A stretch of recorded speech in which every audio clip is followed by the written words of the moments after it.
Kedudukan istinbat. Penggunaan istinbat sebagai proses ihtisan hukum menjadi masalah yang diperselisihkan oleh para ulama. Berikut ini adalah kedudukan ihtisan. Pendapat pertama, menurut ulama Hanafiyah, Malikiyah, dan Hanabila, bahwa ihtisan dianggap sebagai proses istinbat hukum dan merupakan kehujahan dalil. Dasar hukum pertama, firman Allah Subhanahu wa taala surah Az-Zumar ayat 55, "Wattabi'u ahsana ma unzila ilaikum mir rabbikum." Artinya, dan ikutilah sebaik-baik apa yang telah diturunkan kepadamu dari Tuhanmu. Ayat ini menunjukkan bahwa Allah memerintah kita untuk mengikuti yang terbaik, dan perintah menunjukkan bahwa ia adalah wajib. Dan di sini tidak ada hal lain yang memalingkan perintah ini dari hukum wajib. Maka ini menunjukkan bahwa istinbat adalah hujjah.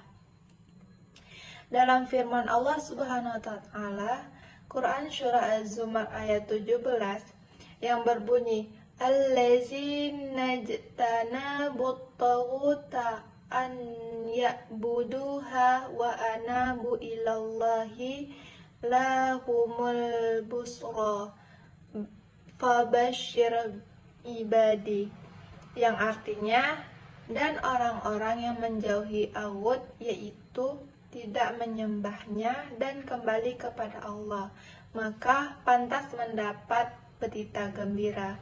Sebab itu, sampaikanlah kabar gembira itu kepada hambaku.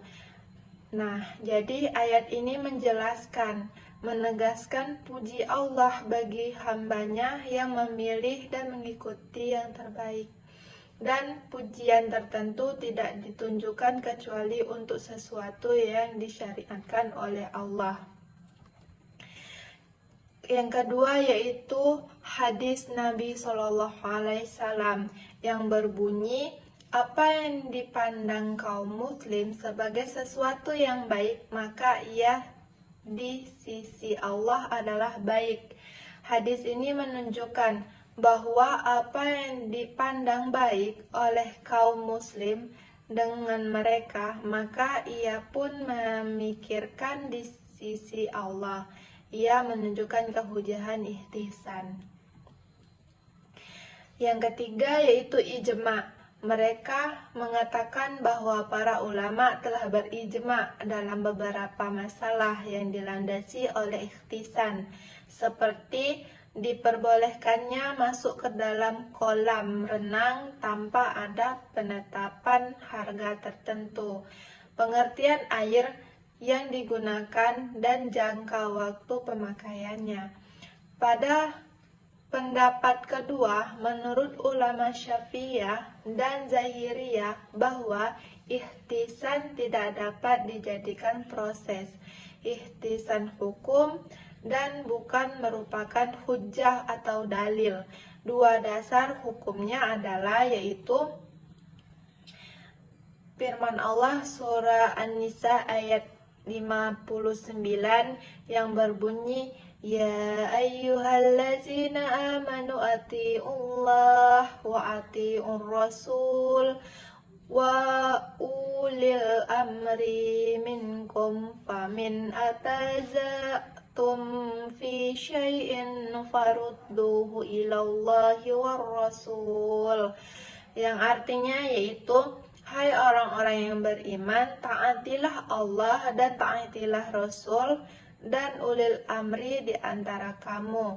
Kemudian jika kamu berlebihan pendapat tentang sesuatu, maka kembalilah ia kepada Allah, dalam artian yaitu Al-Quran dan Rasul. Ayat ini menunjukkan adanya kewajiban kembali kepada dalil sunnah, Al-Quran, dan Al-Sunnah dalam menyelesaikan sesuatu masalah, dan ikhtisan tidak dianggap sebagai proses merujuk kepada dalil nas, Al-Quran dan Sunnah. Dengan demikian ikhtisan tidak dapat dijadikan sebagai proses istinbat hukum. Ibnu Hams menyatakan bahwa para sahabat telah berijma untuk tidak menggunakan rayu, termasuk di dalamnya ikhtisan dan qiyas. Umar bin Khattab rayu anhu mengatakan, jauhilah para pengguna rayu karena mereka adalah musuh-musuh sunnah. Para jumhur ulama berbeda pendapat tentang keujahan ikhtisan adalah yang pertama, jumhur ulama menolak berhujjah dengan ikhtisan, sebab berhujjah dengan ikhtisan berarti menetapkan hukum berdasarkan hawa nafsu. Yang kedua yaitu golongan Hanafiyah membolehkan berhujjah dengan ikhtisan. Menurut mereka, kehujahan dengan ikhtisan hanyalah berdalilkan qiyas khaf dan digunakan terhadap qiyas jali, atau menggunakan suatu qiyas terhadap qiyas yang lain yang bertentangan dengan berdasarkan dalil yang menghendaki pengetahuan penguatan itu, atau berdalilkan masalah untuk mengecualikan sebagian dari hukum kuli.